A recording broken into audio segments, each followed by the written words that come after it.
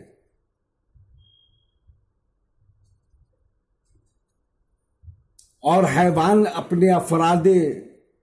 اپنے افراد انسان، حمار، فرس، اسد، کلب وغیرہ کا جز ہے۔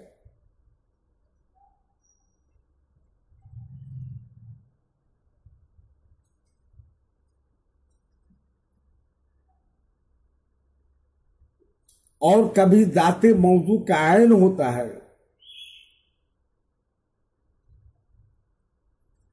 جیسے کلو انسانی حیوانون میں انسان وصف عنوانی ہے اور انسان اپنے افراد زید، بکر، خالد وغیرہ کا عین حقیقت ہے۔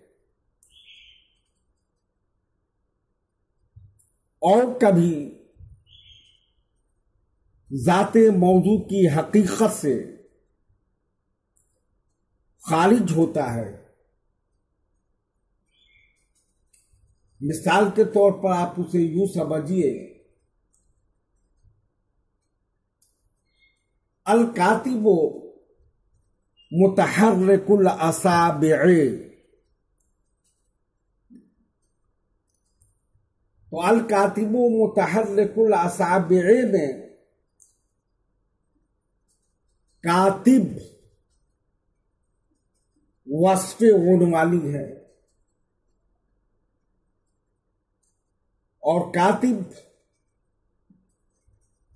اپنے افراد زید،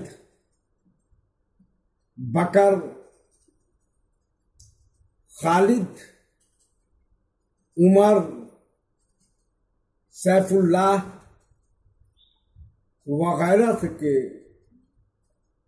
وغیرہ کی حقیقت سے خارج ہے۔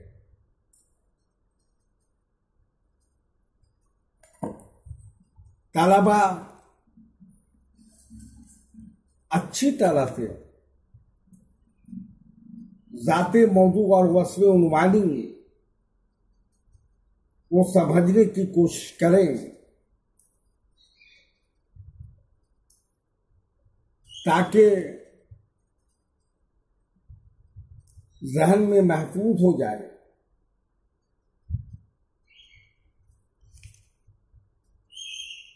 کہ ذات موضوع کسے کہتے ہیں اور وصف عنوانی کسے کہتے ہیں۔ وَتَمِّمْ بِالْخَيْرِ، بسم اللہ الرحمن الرحیم۔ میں محمد خورشید انور نظامی، استاذ دارالعلوم غریب نواز، مرزا غالب روڈ، الہ آباد، پریاگراج، میں فن منطق کی کتاب جواہر المنطق کا درس دینے جا رہا ہوں۔ طلبہ بغور سماعت کریں اور ذہن میں محفوظ رکھنے کی کوشش کریں۔ آج کے سبق کا عنوان قضایائے موجہات کا بیان ہے۔ قضیہ حملیہ میں موضوع اور محمول کے درمیان جو نسبت پائی جاتی ہے وہ نفس الامر میں کسی نہ کسی کیفیت، مثلا وجوب، ضرورت، دوام، فعلیت سے ضرور متصف ہوگی۔ مثلا اللہ تعالی صادق ہے، انسان حیوان ہے، زمین ساکن ہے، حیوان متنفس ہے۔ پہلے قضیہ میں صدق کی نسبت اللہ تعالی کی طرف ہے، نفس الامر میں یہ نسبت وجوب سے متصف ہے، جس کا معنی یہ ہے کہ اللہ تعالی کی ذات قدسیہ سے صدق کا جدا ہونا محال ہے۔ دوسرے قضیے میں انسان کی طرف حیوانیت کی نسبت ہے، نفس الامر میں یہ نسبت ضرورت سے متکیف ہے، جس کا معنی یہ ہے کہ جب تک انسان موجود ہے اس سے حیوانیت کا جدا ہونا ممتنع ہے۔ تیسرے قضیہ میں زمین کی طرف سکون کی نسبت ہے، نفس الامر میں یہ نسبت دوام سے متصف ہے، جس کا مطلب یہ ہے کہ زمین سے سکون کی نسبت کبھی جدا نہ ہوگی، اگرچہ جدا ہونا ممکن ہے۔ چوتھے قضیے میں حیوان کی طرف تنفس کی نسبت ہے، نفس الامر میں یہ نسبت فعلیت سے متصف ہے، جس کا معنی یہ ہے کہ زمانہ ماضی یا زمانہ حال یا زمانہ استقبال میں ان تینوں زمانوں میں سے کسی ایک زمانہ میں تنفس کی نسبت حیوان سے الگ نہیں ہے۔ ان مثالوں کی روشنی میں ثابت ہوا کہ ہر نسبت کسی نفس الامری کیفیت سے ضرور متصف ہے، خواہ اس کیفیت کو ذکر کیا جائے یا نہ کیا جائے۔ پھر اگر قضیہ میں نسبت کی کیفیت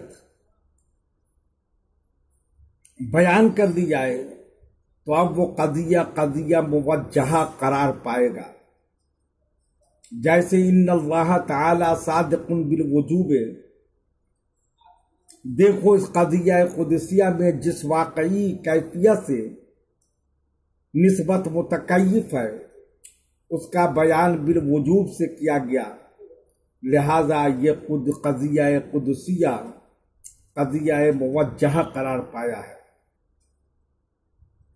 اور اگر نسبت کی کیفیت کا اظہار نہ کیا جائے تو اس صورت میں قضیہ کو قضیہ مطلقہ کہیں گے، جیسے ان اللہ تعالی صادق، پھر جو لفظ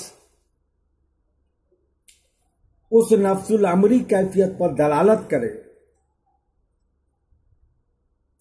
اس کو جہت قضیہ اور خود نفس الامری کیفیت کو مادہ قضیہ کہتے ہیں۔ ذیل میں سب کی تعریف بتائی جائے گی انشاءاللہ تعالی۔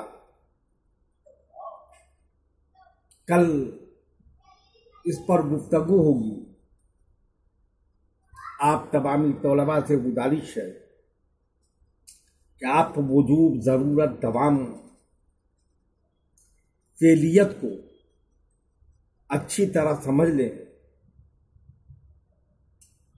اور قضیہ موجہہ